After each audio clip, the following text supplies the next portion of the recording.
Hi everyone, and welcome back to the channel. Thank you for joining me for another DeeDee Does History. This is another live reaction video to the animated history, Armchair Historians, Vietnam War from the North Vietnamese Perspective. Always kind of interesting to get into these where we see these events in history portrayed from a perspective other than the one we grew up in. This is a bit of a longer video, so as always, if you enjoy it, the information is going to be in the description below to support the content creators, but I haven't seen this one yet, so I'm not going to say a whole lot more. I'm just going to get right into it. Hopefully we enjoy it. Hi, I'm Griffin Johnson, the Armchair Historian. Mentioning the Vietnam War is one of the fastest ways to spark controversy in any military history community.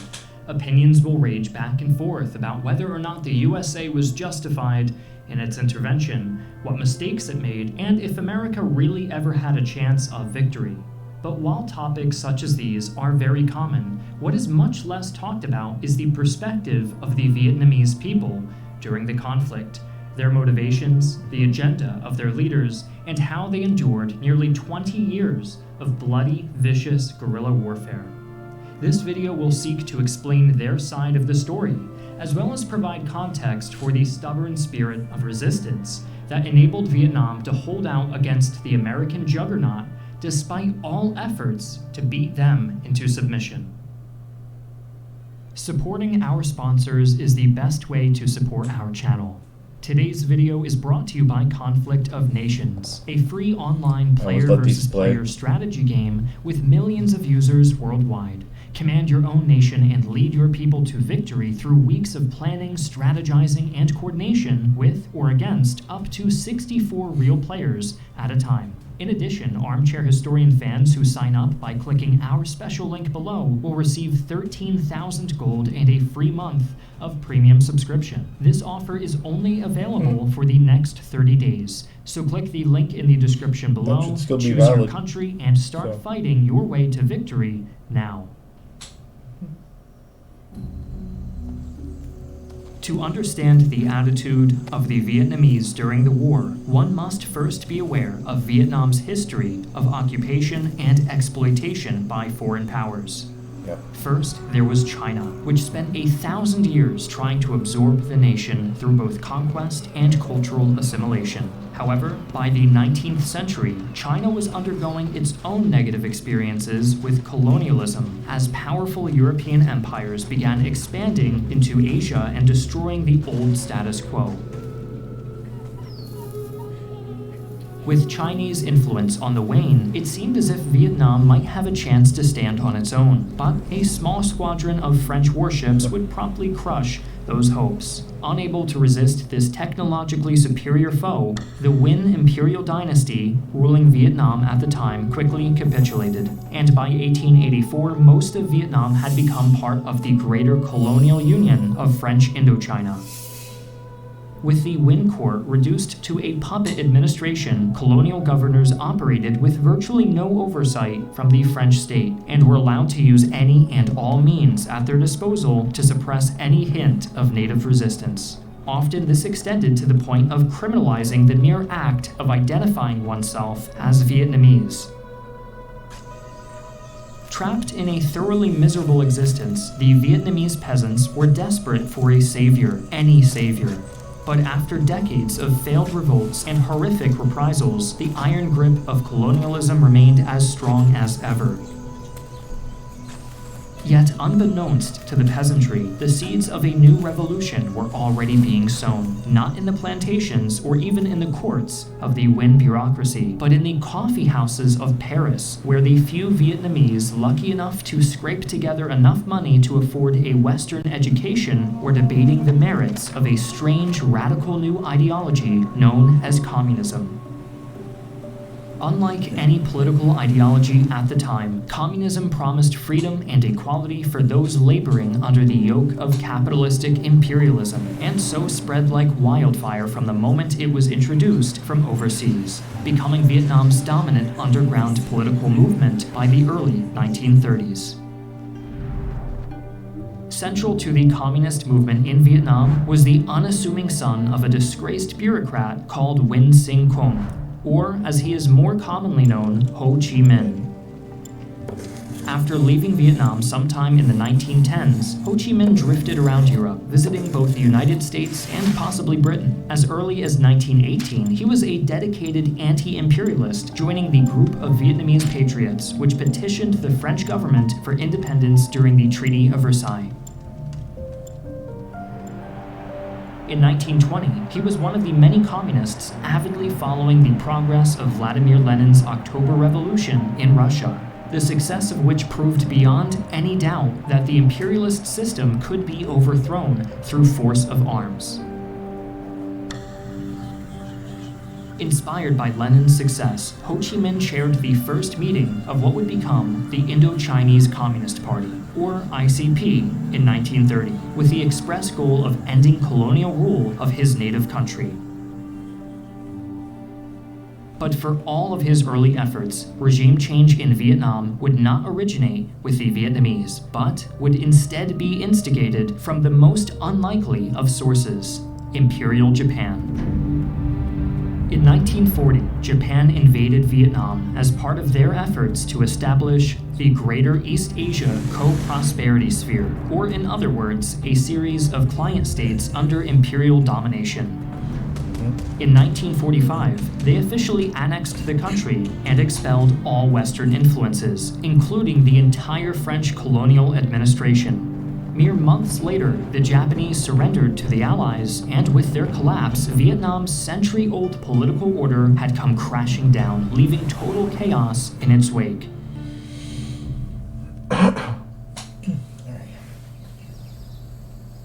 It was during this last chaotic year of the occupation that Ho Chi Minh truly came into his own as leader. He had returned to Vietnam in 1941 to organize a major resistance movement against Japanese forces known as the Viet Minh, and by 1945 he was leading an army of at least 10,000 communist guerrillas.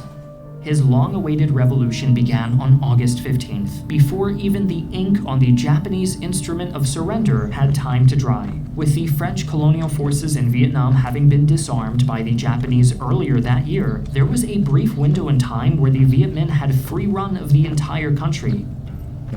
But far from screaming defiance at the hated Western imperialists, Ho Chi Minh was instead positively desperate to secure a friendship with the United States. This was due in large part to the activities of the U.S. Office of Strategic Services, or OSS, which had made contact with the Viet Minh in 1945 and selected Ho Chi Minh as their primary contact within Vietnam.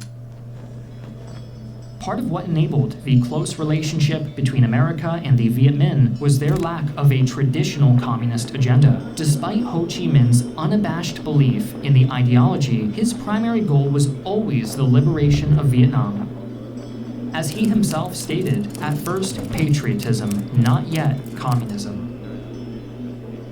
As a result, both Joseph Stalin and Mao Zedong initially distrusted Ho Chi Minh for his unwillingness to make class warfare a priority above national freedom. This, however, struck a chord with American observers, who were naturally sympathetic to the idea of an oppressed nation throwing off the shackles of a domineering imperialist regime. Yeah. Thus, OSS operatives celebrated alongside the peasantry when Ho Chi Minh declared the Democratic Republic of Vietnam on September 2nd, 1945. In his opening speech, he began with words familiar to every American. Tất cả mọi người đều sinh ra có quyền bình đẳng, tạo hóa cho họ thì quyền không ai có thể xâm phạm được. Trong những quyền ấy có quyền được sống, quyền tự do. Behind him on the podium stood OSS Major Archimedes Patty, and as the speech came to a close, a plane bearing U.S. markings flew over the assembled crowd, which greeted its appearance with thunderous applause. All across the nation, Americans were seen as heroes and liberators, and for a moment, it seemed as if this would be the start of a glorious new relationship between East and West.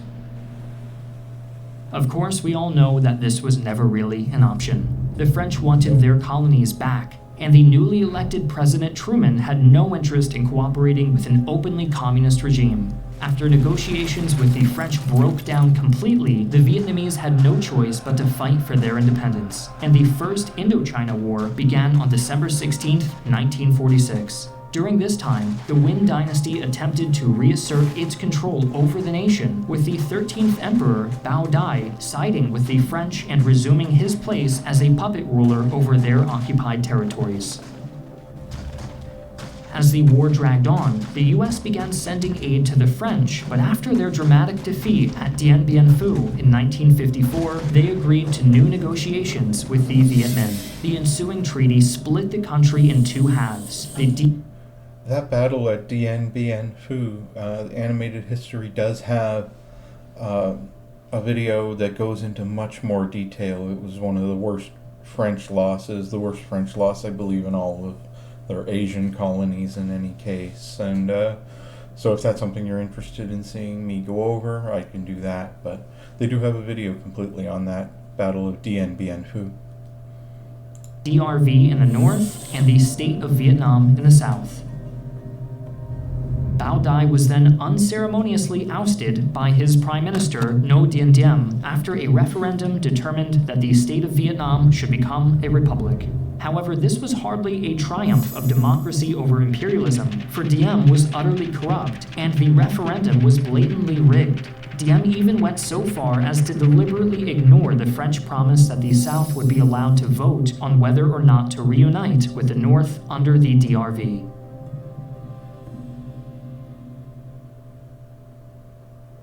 When it became obvious that the Diem had no intention of allowing reunification, DRV-backed insurgents began popping up all over the South, causing him to become even more anti-communist, and in turn causing America to offer increasing amounts of aid to his administration. However, Diem proved to be a fickle ally, often refusing to cooperate with his US backers, especially in regards to rural development and land management. In 1963, tensions finally came to a head when Diem was abruptly assassinated in a military coup d'etat that was aided by the CIA. This, combined with the Gulf of Tonkin incident in 1964, paved the way for a full-scale US invasion. From the outset of war, Vietnamese generals knew that a conventional victory was impossible. America was simply too powerful to defeat using traditional battlefield tactics. But the huge rural population of the South was already mostly under the sway of the DRV-backed National Liberation Front, or more commonly known as the Viet Cong, or VC. The VC, in combination with the People's Army of Vietnam, waged a successful series of campaigns against the disorganized South Vietnamese until large numbers of American troops began arriving in 1965. Following American involvement, the conflict began to shift into a war of attrition. Vietnamese defense strategy revolved around their extensive network of tunnels, which many likened more to underground cities than mere military strongholds. Over 200 miles, or 321 kilometers, of tunnel were dug during the war, with the largest system at Cu Che being just 20 miles, or 32 kilometers, outside Saigon. Their importance was summed up in the words of Colonel Chow Bom. We knew the Americans were determined to find and destroy the tunnel system. They understood, as did we, however Cu Che went, so did the war.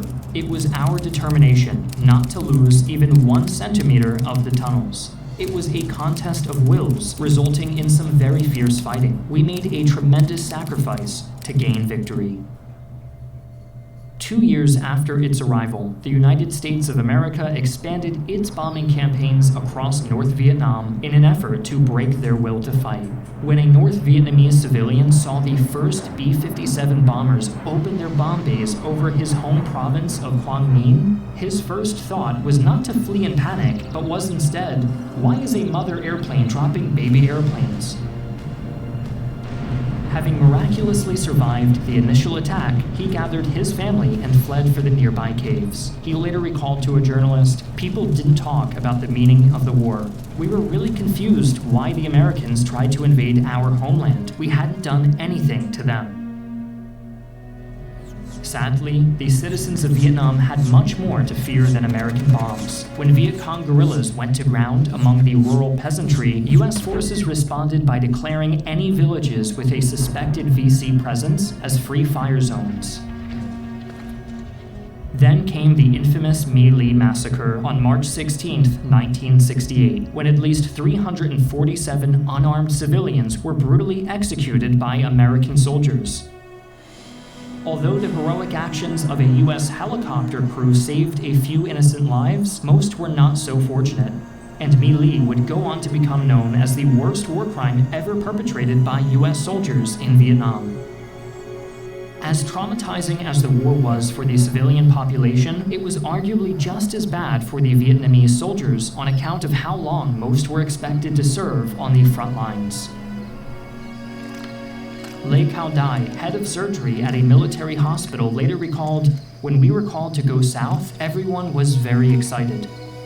As it turned out, while I only planned to stay for 6 months, I ended up staying for 8 years."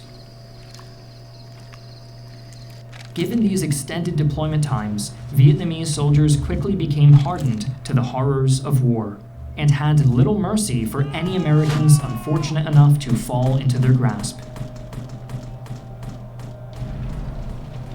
American pilots were especially loathed due to their indiscriminate bombing campaigns, and many were tortured to death after they bailed out over Vietnamese territory.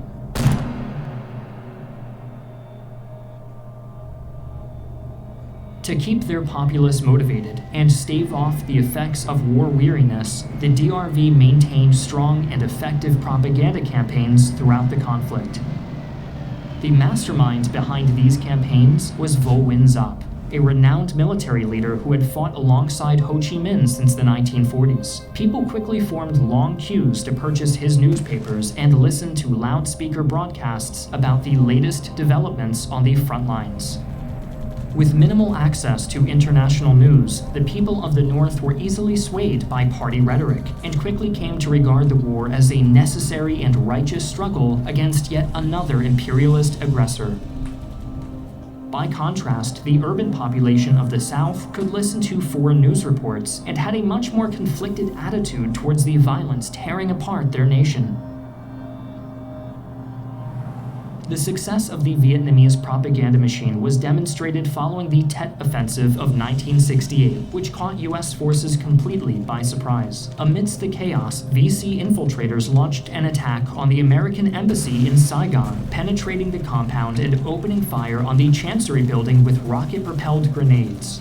Although the building withstood the assault, the fact that such an attack had occurred at all was psychologically devastating to the USA, proving that not even the capital city of South Vietnam was safe from communist infiltration.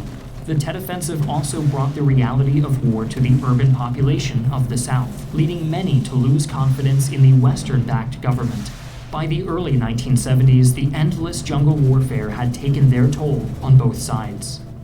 But the DRV remained defiant, while U.S. morale had plummeted to the point where soldiers were openly ignoring orders and deserting in record numbers. Desperate to at least preserve the status quo, America began pouring resources into strengthening the South Vietnamese army while pulling out its own traumatized troops out of the conflict. But it was too little, too late, and in 1975, a massive offensive by the DRV known as the Ho Chi Minh Campaign smashed through the defenses around Saigon and decapitated the Republic.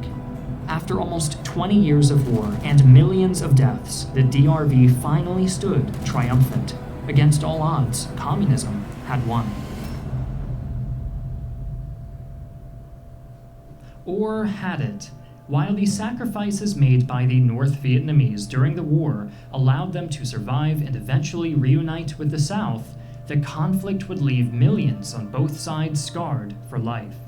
Furthermore, despite the expectations of the international community, communism failed to spread throughout Southeast Asia after the fall of Saigon, rendering decades of U.S. obsession with the domino theory utterly pointless.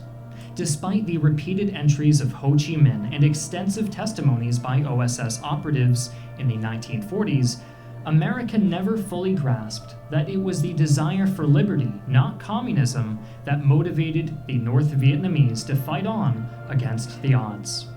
Their support of the corrupt Diem administration only furthered this rift in understanding, and the resultant 2 decades of violence opened up a deep national wound between North and South that has yet to be fully healed. Thanks again to our sponsor, Conflict of Nations, for making this video possible. Don't forget to click the link in the description below.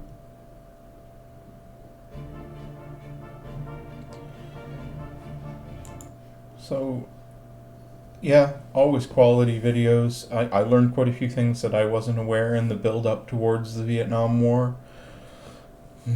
And a lot of things that I was aware of. You see just the horror and the pointlessness, and that's why I feel it's so important to learn these stories so that we never casually put ourselves into these kind of situations.